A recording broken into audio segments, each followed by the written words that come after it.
Welcome to the Sleeping Barber Podcast. I sincerely hope you love this interview as much as I did. I've known Jeremey Miller for a whole bunch of years. He's a wicked smart guy, but more importantly, super practical, and especially when it comes to closing revenue gaps, which is a big topic we're going to cover today. It's not just a marketing problem. There's a whole component here with sales and making sure operations is involved. It's a great conversation. I hope you enjoy it. This episode's been sponsored by Quadical, fractional marketing leadership using evidence-based marketing practices. That's quadical.com. Welcome to the Sleeping Barber Podcast, a place for business leaders to get the best and most credible information on marketing, strategy, and innovation. Your hosts, Mark Binkley and Vasilis Douros, share their experiences as they gather insights from the world's leading experts. Now, on with the show. Come on, technology. Welcome back to the Sleeping Barber. Today we have Jeremey Miller joining us, who is the president of Sticky Branding, which is a brand consulting firm with offices in Toronto, Rochester, and Cape Town, which is pretty cool. Yep. Author of Sticky Branding and another book called Brand New Name. And Jeremey, welcome to the show. Mark, it is a pleasure to be here. Thanks for having me. Yeah, we're super excited. This is really interesting. Just V and I was just chatting with V about how you and I were chatting what seemed like a couple weeks ago. You remember this like really only a few days ago. 4 days ago. But we were just chatting about, one of the things that V and I joke around a lot about, which is sort of this idea around short-term pressures and balancing that with long-term. And then you brought up this idea of closing revenue gaps, and there's a service and a product that you've kind of built around that. And so that's really our big conversation today, is just when there's these urgent needs to close revenue gaps, what do you do? And I just thought it was such an interesting perspective. So that's, a big part of why we want to bring you on the show. So thanks for joining us. I'm excited to dive into it. It's a fun topic. It's a relevant topic, especially with all of the changes and the uncertainty we deal with on a daily basis in 2025. Yeah. And, that's a true fact there. Yeah. And with that, we might expect more of these. I don't know.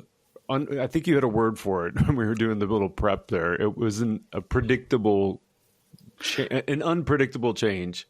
Yeah. It's an uncertainty tax. What we are facing is an uncertainty tax that you take it today. We're recording this on March 4th of 2025. We woke up today with Canada, Mexico, and China having tariffs enacted on them. The challenge is we don't know if it's going to be enacted for 24 hours, a week, a month, a year, forever. Yeah. And then you throw on to that other changes that are taking place in a geopolitical realm.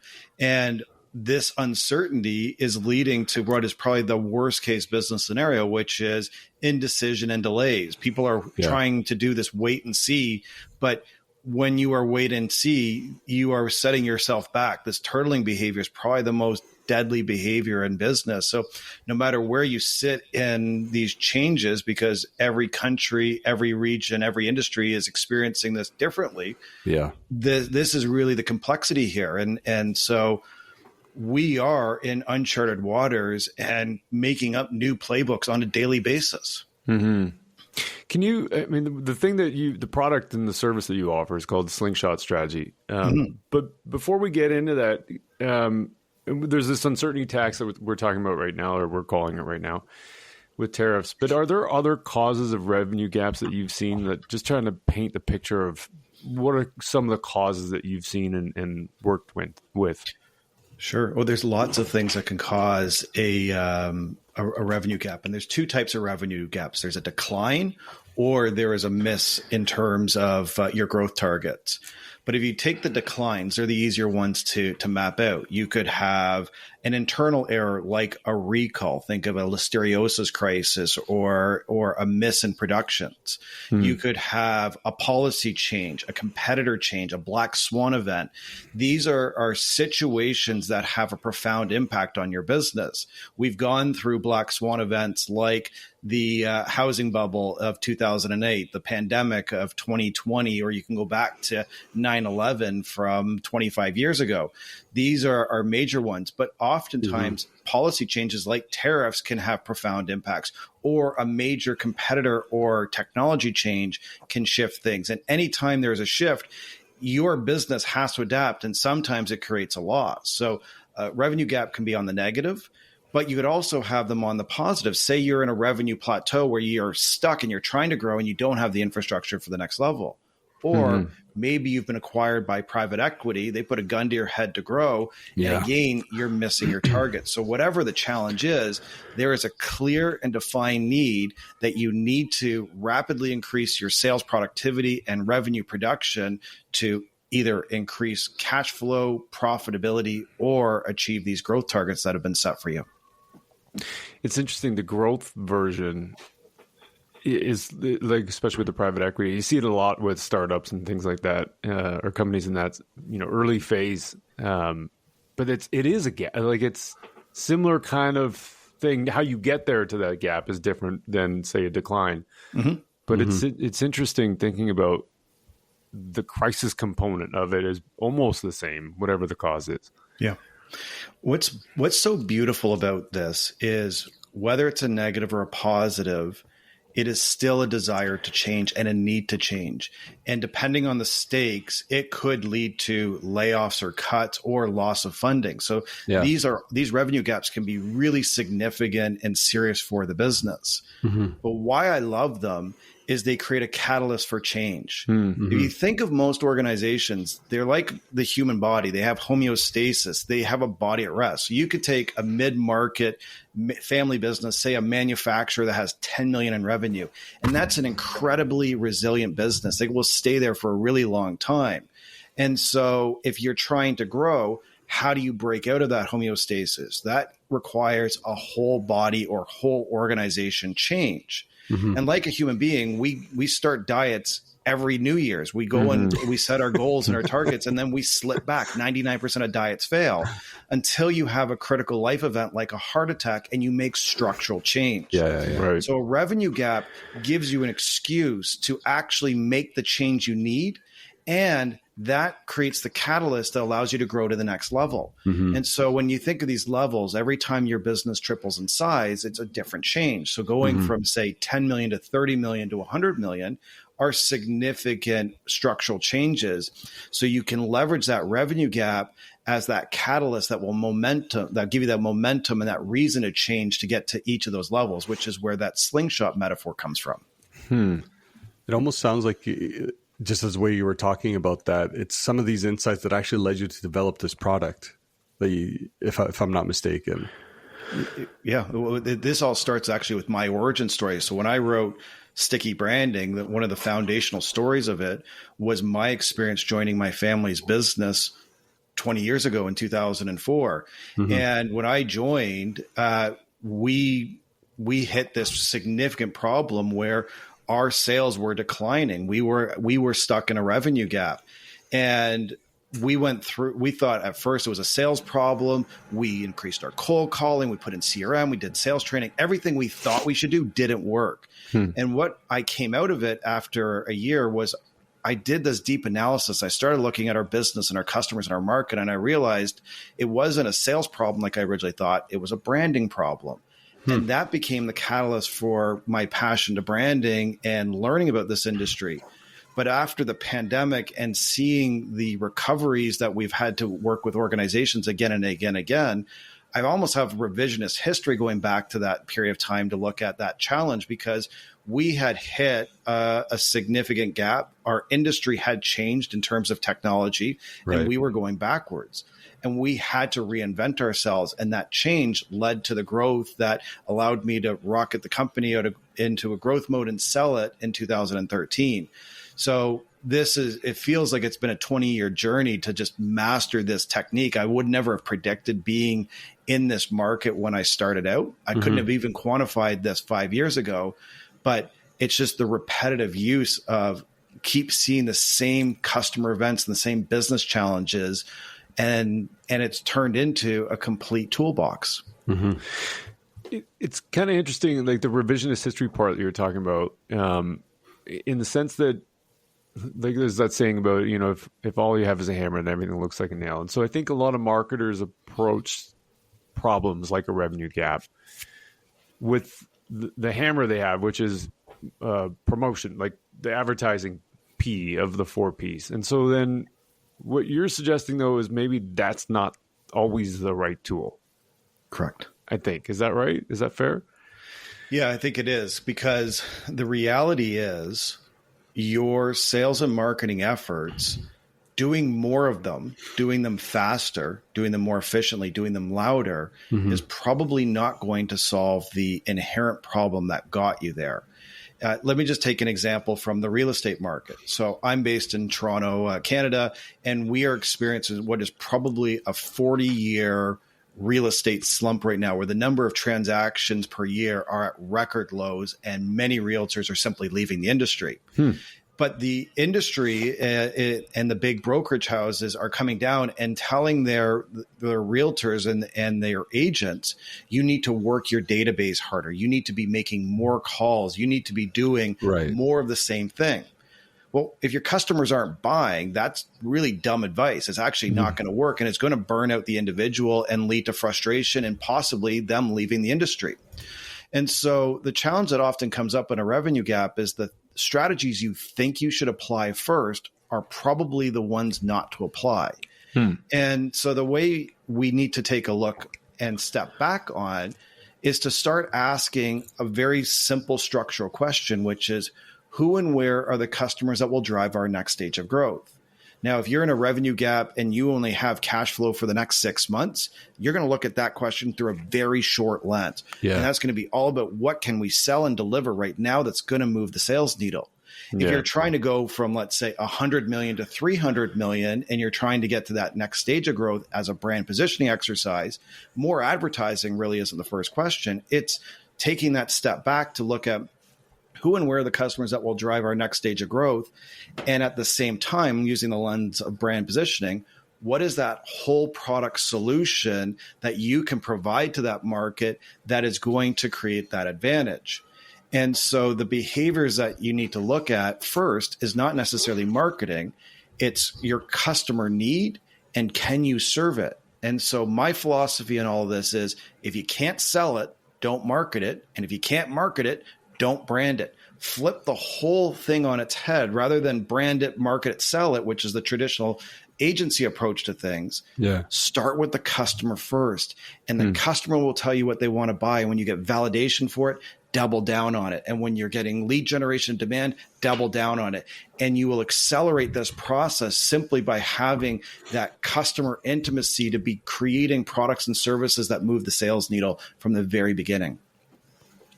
I was feverishly trying to write all of this down. Thank God I'll have a transcript after, but that's... We recorded this, right? This is recording, right, Mark? Yeah, I hope so. I think just the way you kind of talked about that framework, well, maybe, you know what, how about we just get into, do you want to just quickly describe the Slingshot strategy and the overall approach? I'm assuming it's really what you just kind of articulated, but we didn't get to put this is the Slingshot strategy. In the very simplest terms, it's when companies are facing a revenue gap or a sudden or unexpected decline of revenue, and they need to rapidly get back to positive cash flow and profitability quickly. And we use that as the catalyst to drive growth. So what we think of is it's a whole set of tools and strategies around brand positioning, strategy execution, and sales and marketing development to really create business growth in a very fast way. There are lots of tools on the market that can do this. You could take Scaling Up or EOS. They will teach you strategy execution and other kinds of frameworks. The problem is they're too slow. So when you have a gun to your head and need to move fast, then you need to have a different mindset and approach to things. And so what we teach is, how do you identify and validate growth markets?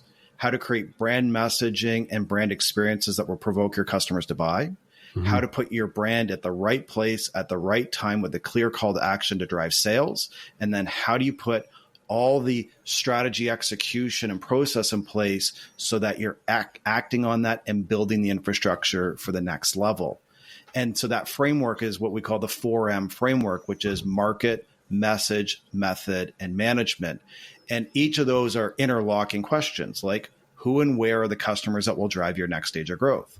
What is the brand messaging that will provoke your customers to buy? How do you put your business at the right place at the right time with a clear call to action to drive sales? And then how do you put in the systems and processes and infrastructure of the next level?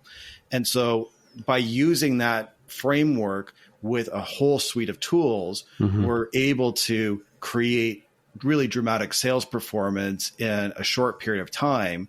And when you can breathe, then it allows you to think clearer. One of the lessons that I pulled from my family business, my dad always used to say, nothing relieves pressure like sales. So if we can alleviate that pressure, we can get you to think strategically about how to grow your business.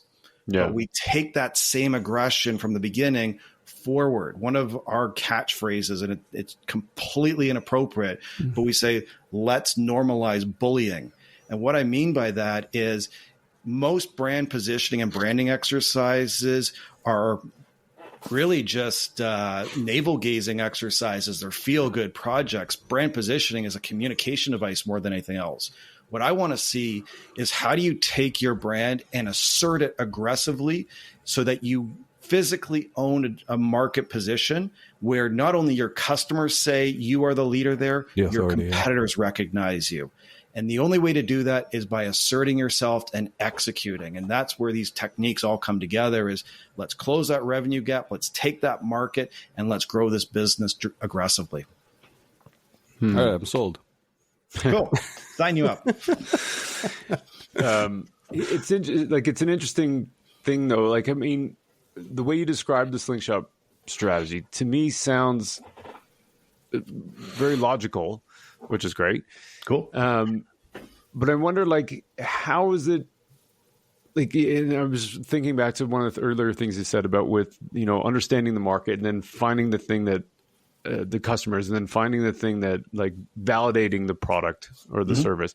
So are you talking about changing product or services, or are you just changing the way you're positioning? Because then there's a speed thing that you were talking about, which is really critical. So I'm just wondering if you can explain that a bit, because it's a bit, in my mind, it's a bit of like opposing forces in a way, because it sounds like it's slow to build the product that you need to validate, and the validation process could be slow, but it probably isn't.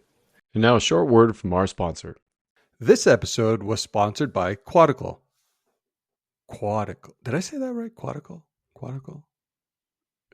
Quadical. Mark, what is it?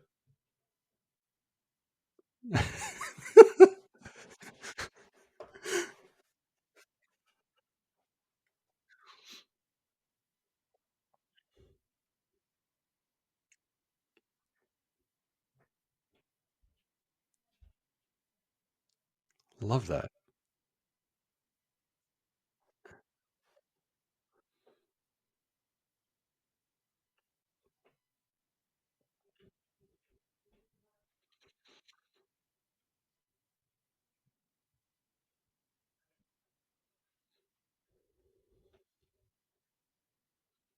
What it is? Fair. Well, I'll speak for Mark as well, because you're wearing your Quadical hat right now. We appreciate your sponsorship of the Sleeping Barber Podcast. And for all those that may be interested, we do have a whole bunch of sponsorship options. Always looking to bring on new sponsors. We have a lot of creative ideas that can really help across a global audience. No, thank you, Quadical. We appreciate your business. And now back to the show. So you can validate. So the first thing that we start with is a sales sprint, and that is to validate your market and generate sales. So the first technique we need to do is run a sales sprint to test, do we have the brand messaging and the customer understanding to create sales? So let me give you a customer example of this, and that'll help give it some context. So if you've had ice cream in any Canadian restaurant, well, chances are you've had Central Smith's ice cream. They are one of the country's largest co-packers and suppliers of ice cream for the food services sector. In the pandemic, when all the restaurants shut down, they lost half of their business just in the blink of an eye, but the co-packing business skyrocketed. And so with their tub line down, we wanted to create more customer demand. And so in terms of validating the market, what we did is we looked to our capabilities, and we saw in the hospitality or healthcare sector, we sold Dixie cups, which were little 125 millimeter or milliliter ice cream cups with a little cap and a wooden spoon. And what we said is, what happens if we brand that? We put Swiss Chalet or Boston Pizza or any brand on the outside of this, and we could sell that as a single unit or a sleeve of 6. So we had a whole product capability, but the pre-step to that was, what does the market need? What was their burning need? And the challenge was, restaurants were shut down, so they were all looking to offer takeout options on their menu. They were looking for ways to expand their offering. The challenge is they knew they needed more items. They didn't know, at least in 2020, that they could actually deliver ice cream via Uber. So we saw this burning need. We saw our capabilities, and we created a potential solution for that. And we call this whole process an offer messaging stack. So we broke down all the messaging and need into it, building blocks. That took about a week. We created the MVP of this cup. That was within that period of time. So within maximum 14 days, we were at a pitch level.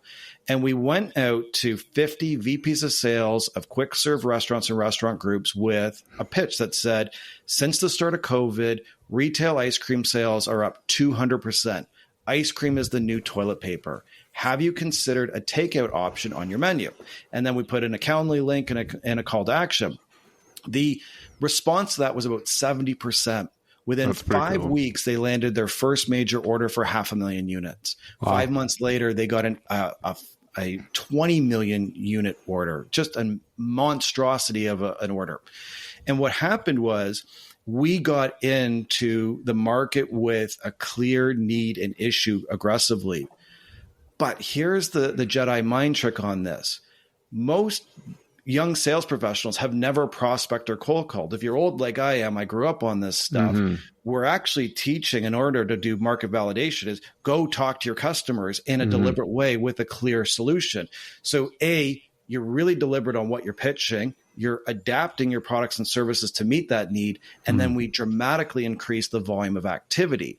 And that's what gets to your early wins. And you look as you get sales, your horizon starts to expand further. And that's where we buy time. But to go back to your question and premise, yes, you have to change your product and service in order to grow. That this is the old Theodore Levitt quote of, the customer isn't buying a 1/4-inch drill bit, they're buying a 1/4-inch hole. Right. And so what is that burning need that your market can serve, and what are the capabilities that you can serve that with? And that's what brand positioning is. It's a Venn diagram. It's market versus capabilities, and your overlap is where to go there. And what we look for a positioning exercise is, where is the white space that your business can actually serve? You're not going to go after the giants of your industry because you're going to get squashed. So where can you actually make an impact in a clear and deliberate way, get that validation, and double down on it? And the more you execute, the faster things go. It's like a flywheel, and this creates that success that we're looking for. We don't want to wait. Like these principles have been around for 50 years. We're just putting them together with just a sprint mentality of go, go, go, go, go. Get feedback, get understanding, take market. That's a really interesting example. And I think we had a question here for you just around, when you're pivoting an organization from serving, one market or one customer to another one, what are some of those challenges that can come up? So the example that you showcased, I think you could see that's just an extension of a product line that allowed, them to continue to evolve. Have you seen an example where it's the opposite, where they've gone through this change, but then, they needed to revert back at some point? A lot of pandemic stories that fall onto that, where you would have to shut something down and create a new market. So one of the techniques we look towards is a model called the 4 zones. And what you're looking at, if you imagine a 4 box, is in the top left quadrant, you have your existing products and services and your existing customers. Then as you move to the corners, you can take your existing products to new markets, or you can take your existing customers and bring them new products. And then finally, you have a new business, which is the opposite quadrant.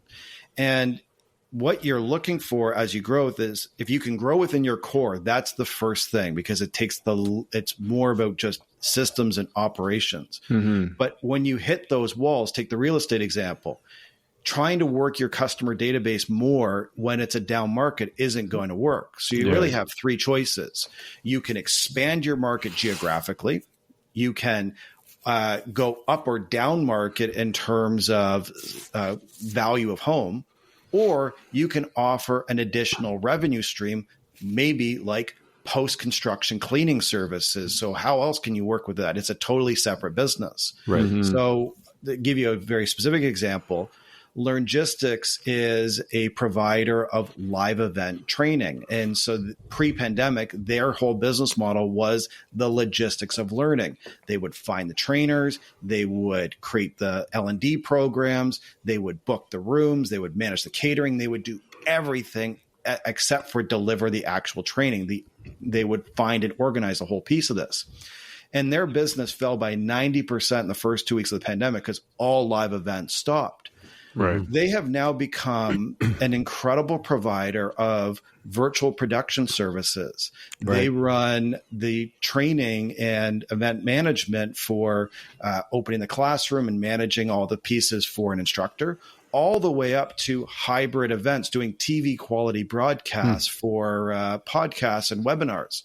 And they can do this hybrid, they can do it virtual. It's absolutely incredible. That skill set didn't exist 5 years ago. Yeah. What's been interesting is post-pandemic, they've now got two substantive businesses, because the original business of what is now described as managed learning services has rocketed up and grown.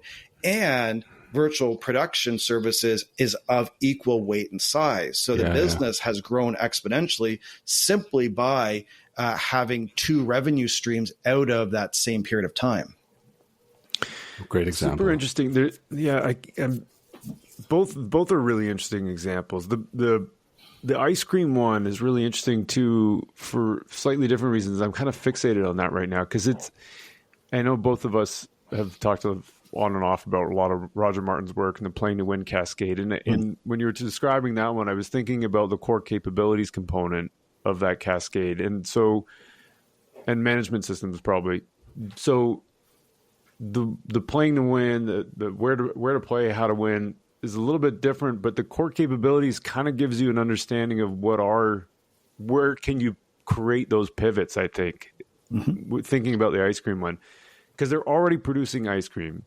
They already have the small Dixie cups, the 125 milliliter ones.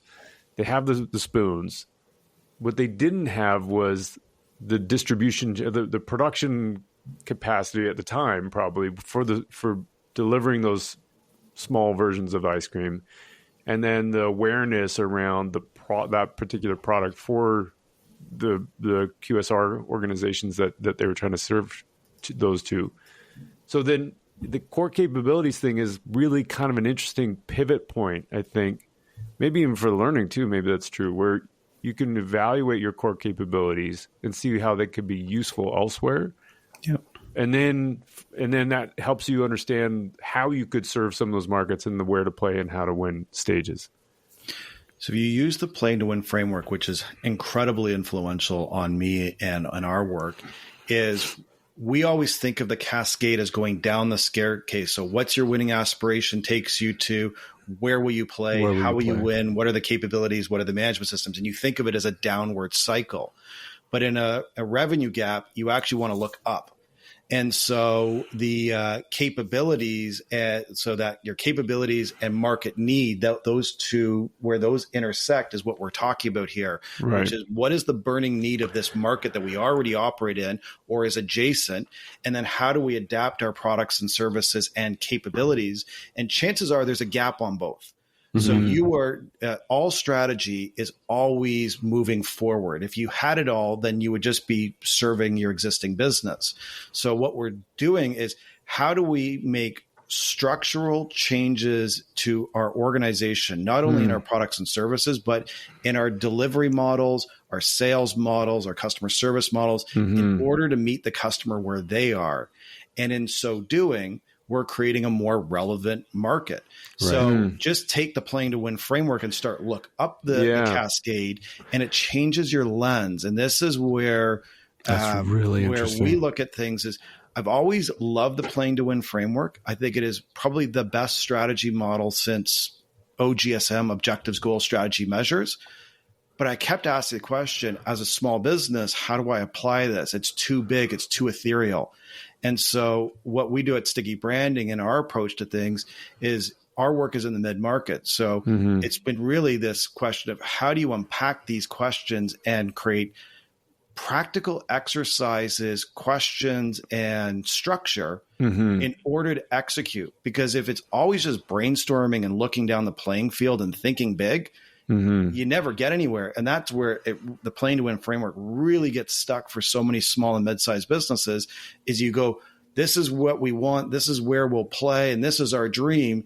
And then the whole thing, it's stuck because the reality is you don't have the capabilities to do that. Yeah. So if you're take the rule of 3 and 10. So you're a $10 million business and you want to 10X to 100 million.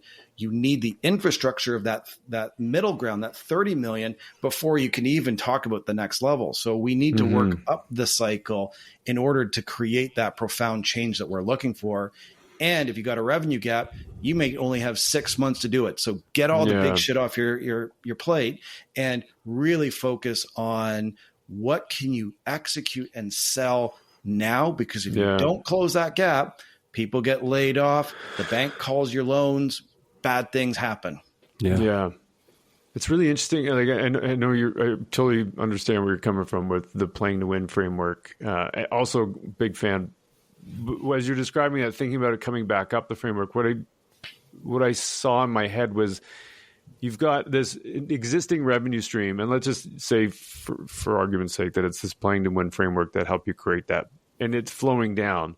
When you have a revenue gap, all of a sudden there's the how to win part that's broken, I think. And then, because you might still be, the where to play might still be accurate, but how you win. Unless your market collapses. So the where to play, so it could break at any one of those depending on the situation. So if you're in the pandemic and you can't leave, your where to play breaks.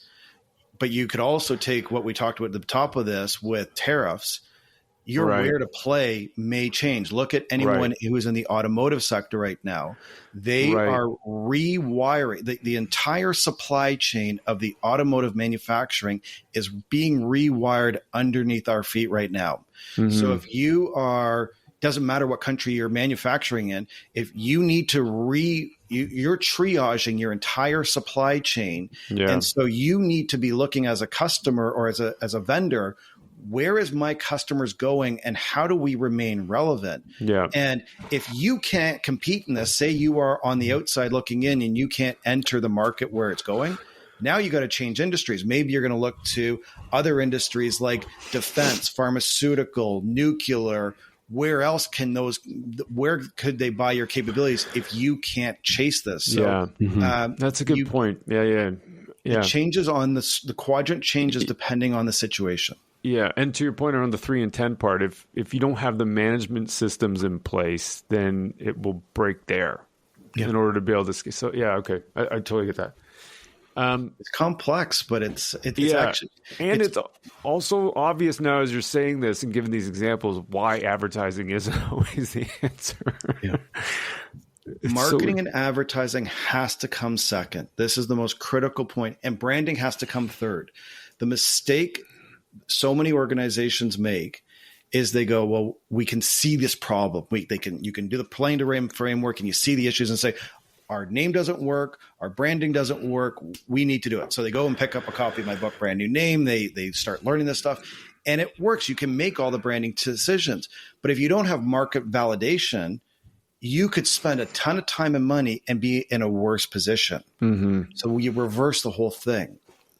Sell and validate and adapt your products and services When you get market feedback as you're working up the chain, then amplify it, create acquisition lanes, create a steady supply of demand, and then build that moat around your castle, because what your brand is going to do is remove the barriers to entry so you got velocity of sales. But most important, it's that bullying metaphor. How can you aggressively assert yourself into a market so that you are known as the leader? And the only way you're going to do that is not through lip service, is through execution. So it always starts from the other side. So it sounds I apologize to the marketers on the call that let's start with sales. No. Well, I think the way that you're positioning it makes a lot of sense. And I think we were going to kind of cover like the parts of the process. So we already discussed the sales accelerator element and kind of gone that into depth. And obviously the second part was now looking at the marketing side of this and how it really kind of comes to fruition. So just taking what you just said, is there, outside of kind of rethinking what is the marketing approach, where you want to be sales first, then you start looking at your marketing mechanisms, then you start looking at branding, kind of being third. What other changes need to happen so you're not preemptively going back to the old way of thinking, where it's like, well, let's just make sure our rebrand gets out there? Because I think notoriously as marketers, the way that we think we leave our mark is going through a rebrand exercise, which Roger Martin's famous for saying this. He's like, don't touch what's not broken. And for most of us, I think for some reason we just feel like that's how we breathe new life into a brand or a service or a company. Why is that the wrong approach? Well, let's challenge it a little bit. Let's challenge me first and foremost. It may not be the wrong approach, because what I can tell you definitively is a rebrand will create a lift in sales simply because you over-market it. So if you change your company name or do a major rebrand, everyone's really proud of it, and they'll announce it. Look at our new website, look at our new brand, look at our new name, and they'll over communicate, and that will create, let's say, a 6 to 12 month lift in sales, and it's pretty consistent that you will generate that. The issue is not that, it's year 2, year 3. So if you're trying to do exponential growth, a rebrand is kind of like hitting nitrous on your car. It will give you the boost, but it won't be true sustained power. Yeah. So where we need to look, especially in the mid-market, is infrastructure. It's those bottom elements of playing to win in terms of your capabilities and management systems. The irony is, we're not talking of OpenAI creating a new product or service with ChatGPT, or Apple creating the first iPhone. For most of us, we are competing in competitive markets.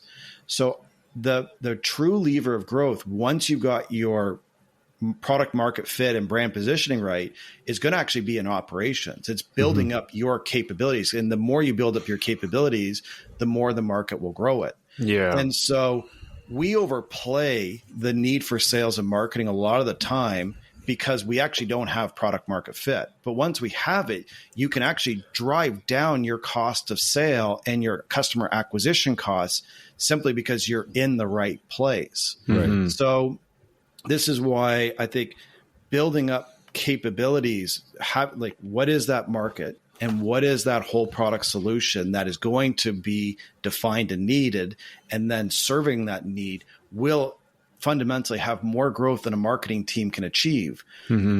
But without marketing, none of this works. So we actually do need you have two problems here. The first one is sales is not scalable. There's not enough hours in the day to prospect, network, and cold call to truly grow a business. So once you validate the market, you do need an effective marketing engine to be bringing in customers, to be driving everything so that you can build the facility and capabilities of growth. So this is where that marketing accelerator becomes critical infrastructure, which is how are you creating a sustainable engine to feed this machine so that you can create the brand that you want it to become. Yeah. The rebranding thing is really interesting because you're right. Like anytime I've ever seen that happen, generally speaking, everyone gets super excited. There's usually an internal town hall. Everyone's pumped. There's the rah-rah thing going on. And then there's a massive investment in media, usually, to have the new brand seen by everybody. So it's interesting because it's not necessarily the rebrand that's causing that the lift. It's the investment in making it more known. You could skip the rebrand and just do a massive marketing campaign and get to the same result. Yeah, maybe. But to your point, I think there's like the product market fit is really important. And I think when you were saying marketing, and we've said marketing a few times, but in my mind, I'm making a distinction between big M marketing and little m marketing. So big M marketing is all of the stuff we've been talking about. Yes. Like the market diagnosis, the strategy work, the product place, price, promotion components.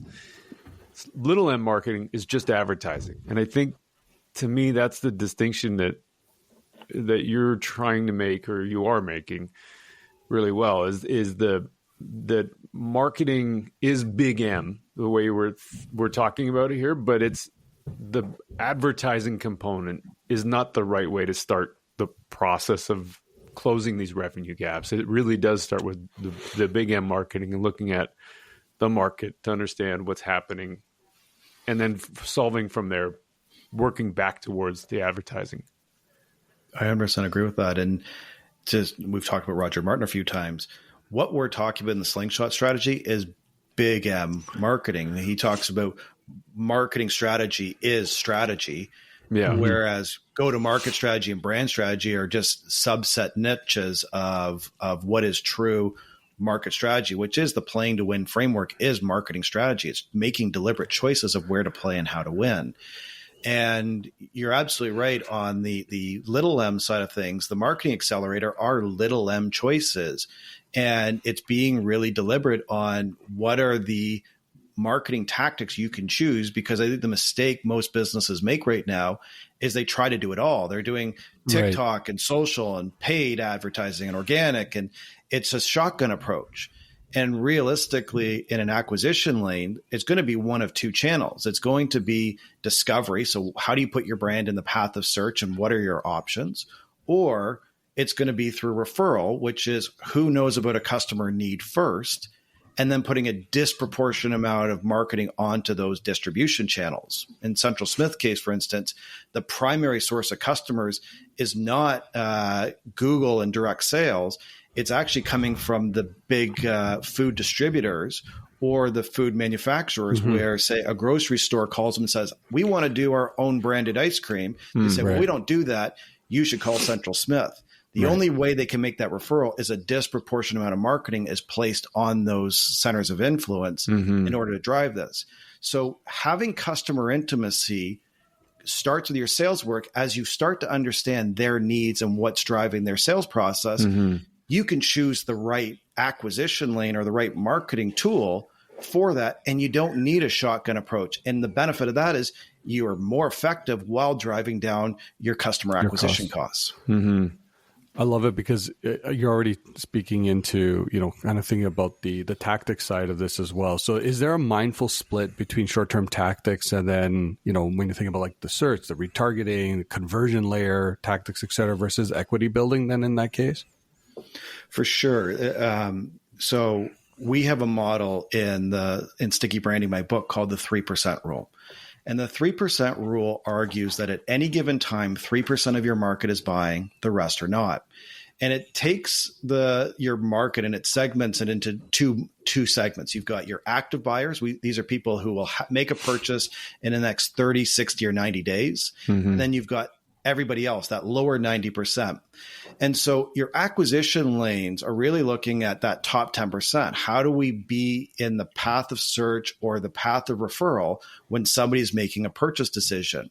And then from a brand perspective, how do we build relationships early and often with these individuals so that they know us, they like us, they trust us, and choose us first? And so now you have a content play there. And this is where you can use advertising, sponsorship, social media, content, newsletters, whatever it is. So how do you drip and stay relevant to that? And the benefit is, again, it not only does it create brand awareness and relationships and affinity, it also reduces your cost, because rather than just simply abandoning all that paid advertising you went to acquire the lead and the name, Now you're staying in touch with them so that maybe you don't get them on today's purchase, but you get them on tomorrow or next year. Yeah. And so I think of this a little bit like an infinity loop. How do you enter the infinity, and then how do we build that relationship over time? And so I agree with you wholly on this, V. It's that how do you look at marketing as a relationship cycle versus a transaction? Yeah. Yeah, the 3% rule is super interesting. There's I don't know if you're familiar with the 595 rule, similar kind of idea though, but same idea. And it does provide a lot of really insightful context with a marketing approach, because when you start thinking about lots of people believe that, everyone's going to buy my product. And they just need to see it, because then once they see it, it'll become obvious how amazing it is. Right.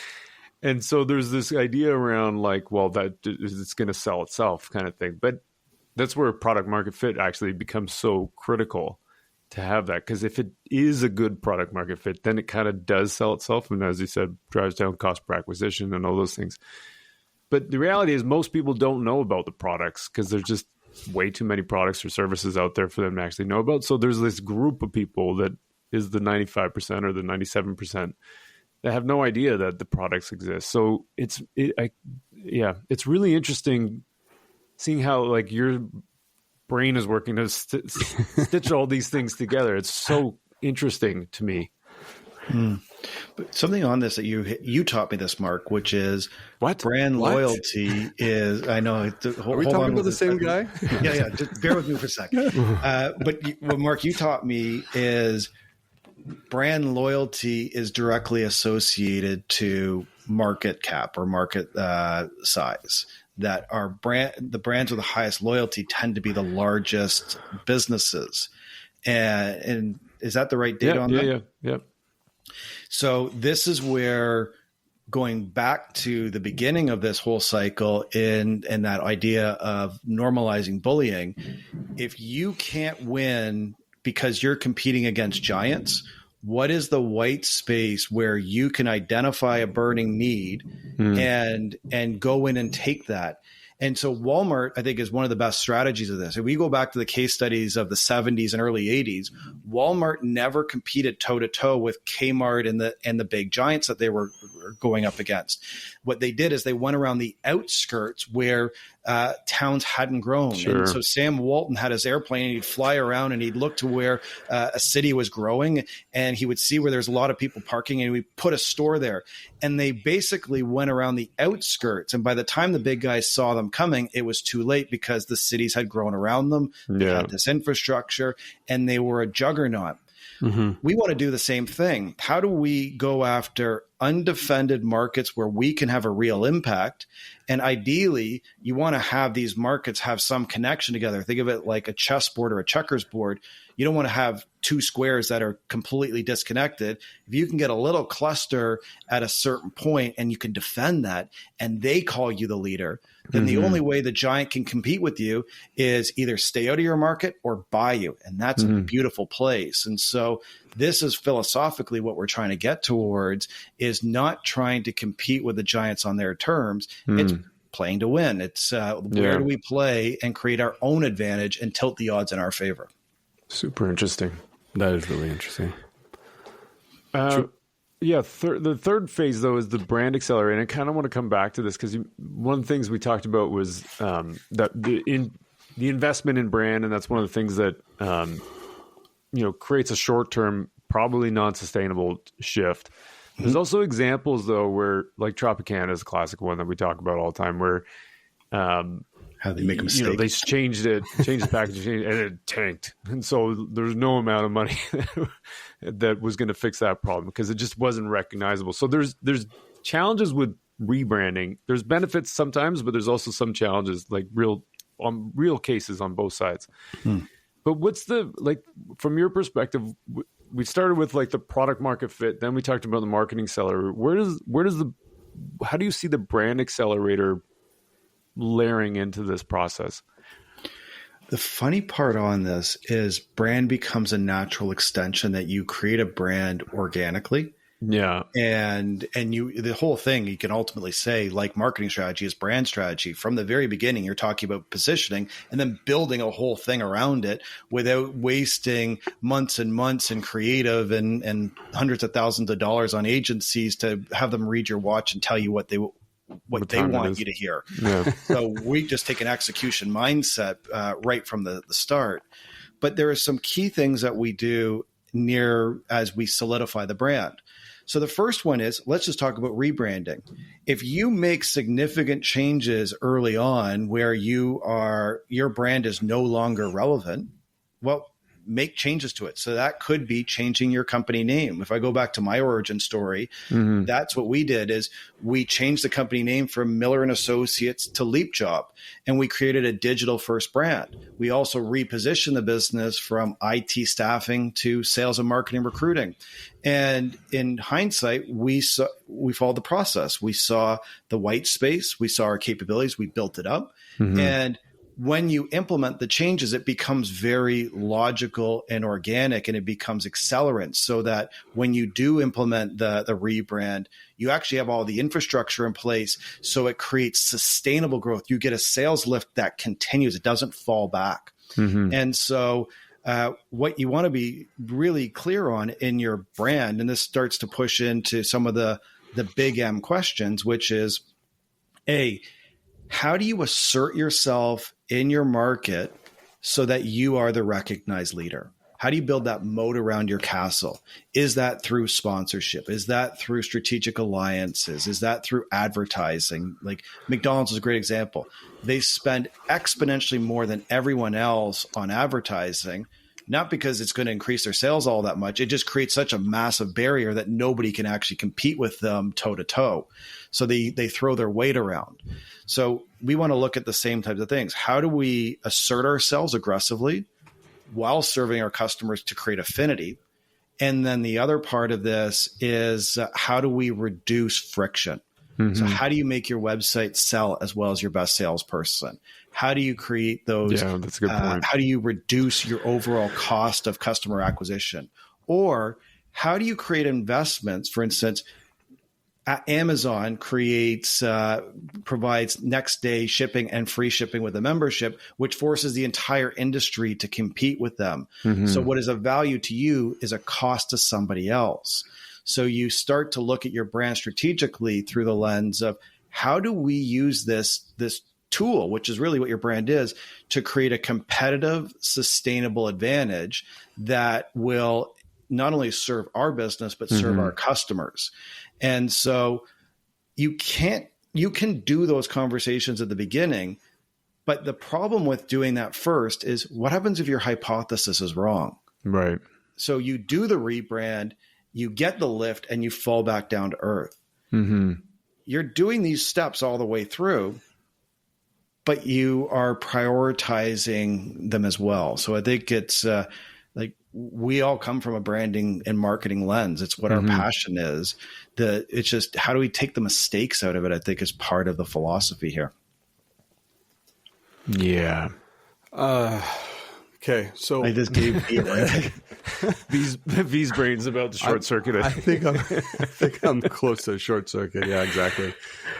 You bring up incredibly valid points, and the one thing as you were kind of going through that, I was thinking about distinctive brand assets, right? And notoriously, I love what you're saying in terms of like when you need to make a change, you go all in on that change. If you've identified the white space, it could require like a company name change. It could require the rebrand, et cetera, et cetera. How do you put a value, though, on some of those traditional brand distinctive assets that you would have had that now maybe you're just, sticking a knife in and saying, okay, this is done. This part of the business no longer exists, and we're fully pivoting in here. Is there, I think I know the answer, but I think I'd like to hear from you. Like, okay, how do you know that you have to really create that clear delineation versus just evolving your brand palette instead?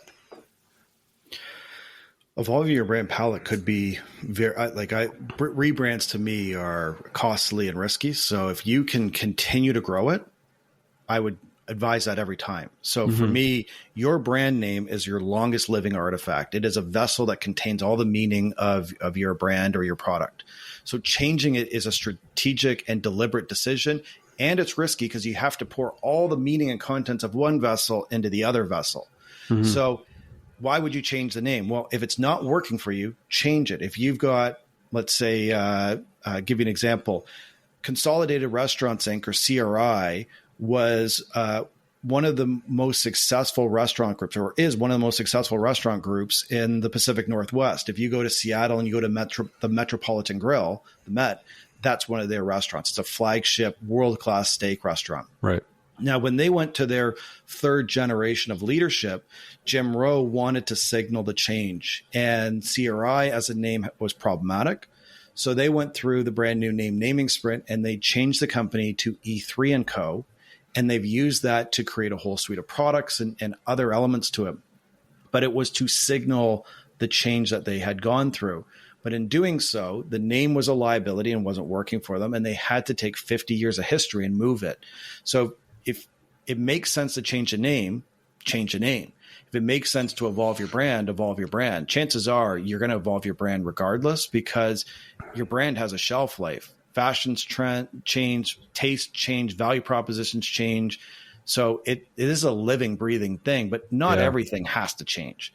But if you go back in time, we keep comparing brand to stalwarts like Coca-Cola, McDonald's, Starbucks, whoever. Go back to the 80s and look at how much Starbucks pivoted and changed and how much their stuff went through iterations until it became what it is today. Growth means change. Yeah, and then as you get established and you build those assets, they start to lock in, but they're not static. So I think that's a long-winded way of answering your question, V, is that if you don't need to make a brand change, don't. But if you do, make it by looking down the playing field. To me, your brand is a lagging indicator. It tells you what you've done. Branding is forward-looking. It's strategy. So what does your next stage of growth look like? So if you look at, say, 10x growth, position and set your brand strategy at 10x, and then build your strategy at 3x of what is the infrastructure you need. And that takes you down to the today of what do we need to do right now in order to hit those two growth stages. And it'll become much more obvious to make brand decisions when you're looking at 10x growth, because you'll say, this is what we need to be in the market. These are what our customers need us to be. This is where the white space is. And then we can create a cohesive system that fulfills that. It's a good question too, V. I had the same thought, but a few things that popped in my head. One of the things that is obvious to me talking about this process with you, Jeremy, is that brand, I mean, literally it comes third in the process. So, and so you've put a priority on it that it is important, and brand, quote unquote, meaning logos and that kind of stuff, is third. But brand without the idea of a logo, meaning this is a promise we're making, we're going to deliver to the customer. Here's how we're going to deliver it through these products and services. We're then going to support it with management systems and all that kind of stuff. So the experience that customers get is really starting at the beginning. So by the time you get to a conversation about rebranding, you've already created, or potentially in some cases completely recreated, the experience of the product and service before getting to the conversation around the logo shift. And so I find that practical, like super refreshing, because it's not just changing out the logo. You know, we're getting a new name. It might be that at the end, but it's not that at the beginning. It's very entrepreneurial if you put it through this. It's getting to the same destinations a marketer would. It's just being done through a business owner or entrepreneur lens of, I need to move the sales needle. I need to pay my staff. I need to create profitability.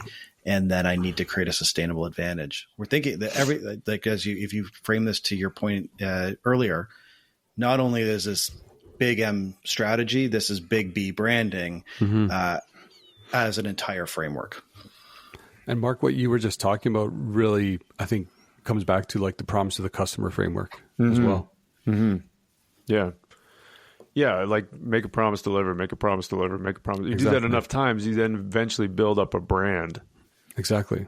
Which can be accelerated through the sales, accelerated through the marketing, accelerated through the reinforcement of the new brand elements if it's necessary or not. But yeah, it's a really good point. Jeremy, this is a super interesting conversation. Yeah. Like so, meaty. I love it. It's so good. Yeah, it's good. Some full frontal nerdity there. How can people find out more about you and the work you're doing and everything about sticky branding and brand new name? And easiest way to find us is Google Sticky Branding. You'll find us at Sticky Branding on all the social platforms, on Amazon. So by all means, connect with me. And if anyone has questions or wants to reach out, please do. I'm always happy to connect and chat on LinkedIn and any of the other platforms. Yeah, this is awesome. Thanks so much. Appreciate your time today. You. If you like this show, please leave a review. And even if you didn't, we'd love to make this show better, and your feedback will help us do that. You ready? I was born ready. I'm going to bring the heat, V. This is the post pod. The post pod. Yes. With Jeremy Miller. Not with Jeremy. Not with Jeremy. For Jeremy Miller podcast. So good. It was incredible, actually. Man, I can't wait to actually get into it, but I just loved the way his thinking, the way he used some of the traditional frameworks and flips them, just like little things. Yeah. I thought were really interesting as a part of that conversation. But no, it was great. He was great. Yeah. There was one thing, I just saw some of the notes that I looked at. I remember he mentioned the 3% rule. Yes. And I remember a long time ago seeing something about that. And I forgot all about it until he mentioned it. Mm-hmm. But it's basically the 595 rule. Like, yeah, it was just a less accurate depiction of it. And I completely forgot about that. But that idea has been around for a while. Yeah, and for listeners, like the 3% rule is only 3% of your market is buying at any given time. Yeah. Essentially. Yeah. Yeah, and then the 595 rule is the Ehrenberg Bass one, which says that about in any given time, about 5% of the market is buying, 95% isn't. Exactly. But that was it was super interesting. Just totally forgot about that. I remember seeing the pyramid and like I think I put it in presentations a long time ago, and I completely forgot about it. Anyway, what did you think?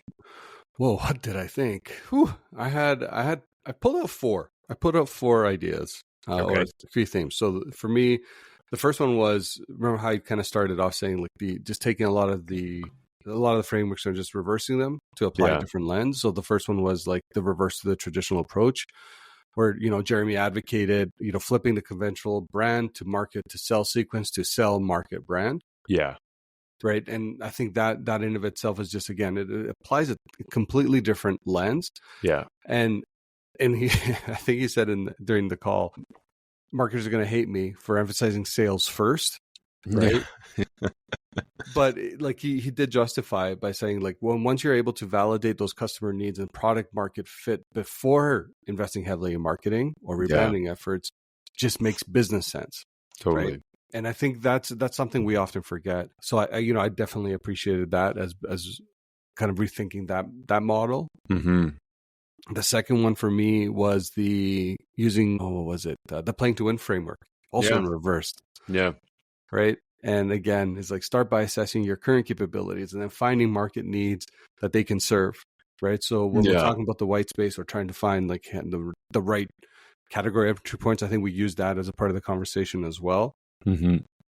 The cascade is still there, but instead of coming down the cascade, you're going up the cascade, which again, I thought was, which can be valid. I mean, like at the totally end is, day, yeah. I think it was, the playing to win framework to me, like the way it's mapped is that it starts from top down, but then it goes bottom up. But when you're in what was an aha for me was that when you're in a moment when you have a revenue gap, and there's a lot of stress and strain that comes with that. Oh yeah. One of the way I looked at it was just how he uses that framework. It's not about starting top down or bottom up. It's like, what do we know to be true? And then from what do we know to be true, you look at your capabilities that are true, because those are going to be slower things to change. So based on your capabilities, how can you adapt your where to play, how to win? Yeah. Yeah. So that was a really interesting, like, practitioner's approach, I thought, to using that tool. Yeah. Like, it was really cool. Yeah. Yeah. What else did you had? Yeah, the last two was make sure you're finding an undefended market space. Yeah. See if you can kind of find that and just kind of go after it. So instead of competing directly with industry giants, identify white space in the market where your specific capabilities can address burning customer needs. Mm-hmm. I think that's, more self-explanatory, but we did talk about, Walmart's early strategy as an example, where they targeted growing areas outside of just major competitor territories, Mm-hmm. building strength before the giants even noticed that they were operating in that space. So, Mm-hmm. And the last one was revenue gaps as growth catalysts. Mm-hmm. Rather than viewing revenue gaps as purely negative, Jeremy kind of framed that in frame them more as powerful catalysts for necessary organizational change. Yep. And again, we often, it's so funny, but this one feels like it kind of hits home a little bit, I think, even just through our experiences. But the moment you start seeing like that revenue pressure, what got you there won't get you to that next phase of what the org may need, right? So you're going to have to take a hard look at everything to make sure that you're positioned, you have the right resources in the right areas to kind of go after that next phase. And he used his own company as an example of that, right? And the pivot that they had to make early on. Yeah. And sometimes I would argue we don't look in the mirror quite often to see then really kind of depict what we're actually seeing. We think that everything's fine operationally and things like that. It's like we just need to do. Sometimes it's like, no, you're just not approaching it the right way. And you have to go really deep in finding some of those changes that you have to make. Yeah. The Kodak example was pretty good, I thought. Great one, yeah. Like, because I've used that forever. Like, or refer to that, not used it, but refer to that all the time. His positioning was different around that. Totally. Which awesome. Is based on that core capabilities thing. He's like, they're not. There was no way they were going to be able to produce a digital camera. That's not who they were. Like their core capabilities were a chemical company. Yeah. Like, right. Right. Yeah. It's often forgotten though. Like I never thought of it that way. Yeah. So it's easy to poo-poo on Kodak on a missed opportunity, but it's like, was it real? I think about that kind of stuff all the time. I can't remember if I said this during the interview or not, but are often like new ideas of any kind in an organization are often like a virus. And an organization's antibody system will fight a virus. Yeah, that's a good point.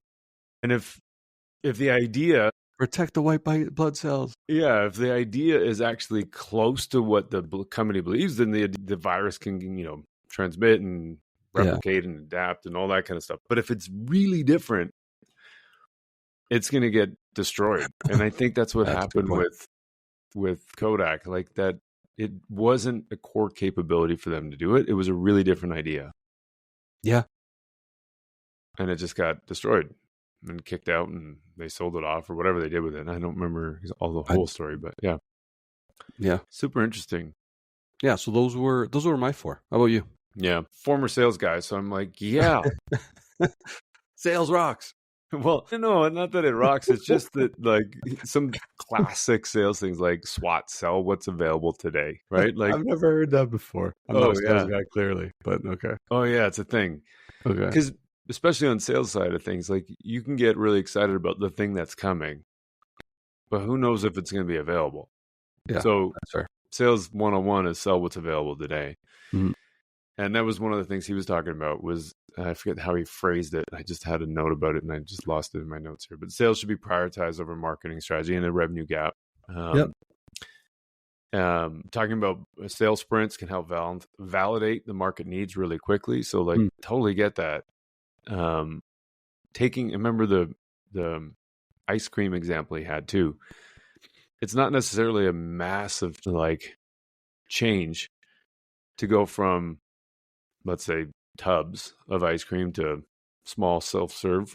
No, or not single serve, but white labeled or whatever. Yeah, ice cream things. But like that's a great example of sell what's available. Today you have ice cream, you have these self-serve things. You can create a new product, but it's all there. Like you're not reinventing the wheel, so to speak. So I think just that's a really important part.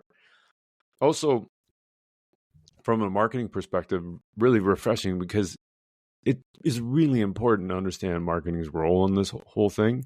Mm-hmm. And it might not be entirely possible for marketing to do all the things that the company wants to do. Like it has to be, we said this a bunch of times before, but it's a team effort. 100%. Winning is a team effort. And so if you don't have the right product in the right place and the right sales distribution and the right sales strategy, messaging, and the right advertising, then you're going to probably fail whenever there's a revenue gap because it's the hammer nail kind of analogy. So I like that idea about, I agree with you, starting with sales, rooting into that, seeing what people buy as part of your product market fit, and then building off of that. It actually makes sense. Totally.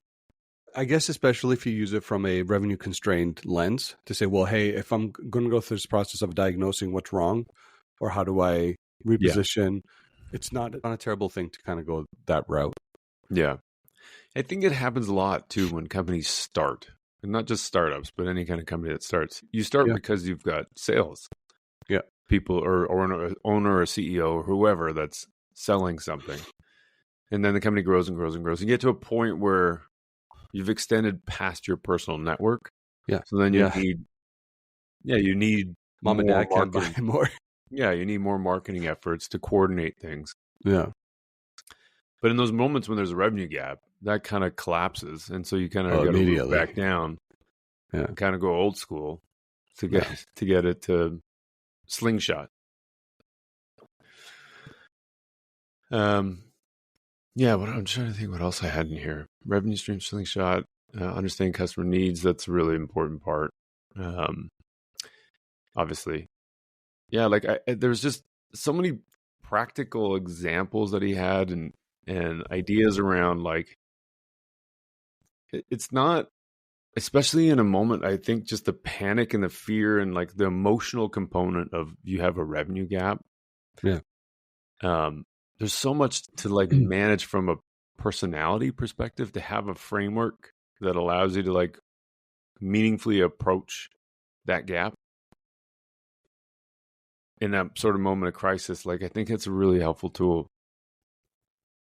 Yeah, I completely agree. I mean, he made a lot of sense. Yeah. He made a lot of sense. No wonder he's successful. Yeah, right. Anyway, yeah, I thought it was a great conversation. I'm super happy that we got a chance to talk to him about that. Yeah, no, I think it's very practical advice for those listening. I think we can all take something from this and apply it in either your own practices or, an organization, just help throw the light in the areas that we should have more dialogue on. And if you are pivoting to a new direction, do you have the right setup? Do you have the right resourcing plan against it? Do you have the right systems and all the rest of it? So yeah, I think just thinking about some of these traditional frameworks in a different way, I think can help you get there. But yeah, no, I agree. It was a fantastic conversation. I knew I was like feverishly writing as many notes as I could. Mm-hmm. And and I will be adopting a few of these things. So it was good. Cool. All right, well, and with that, I am going to sign off and go chase some little bit of, it's not even flex of profitability anymore. It's almost like sleet of profitability. I don't even know what to call that. Just catch some Z's. Well, there's that too. Maybe I can go find some profitability in my bed while I sleep. On account I didn't really last night. So, I'm sorry to hear that. Oh no, it's all good. No worries. It's a thing. I just don't sleep very much anymore. Eventually, that will all come back to me. I'll remember how to do it at some point. Yeah, you got this, buddy. I trust you. Thanks for believing in me. All right. Until next time. We'll chat soon. Bye.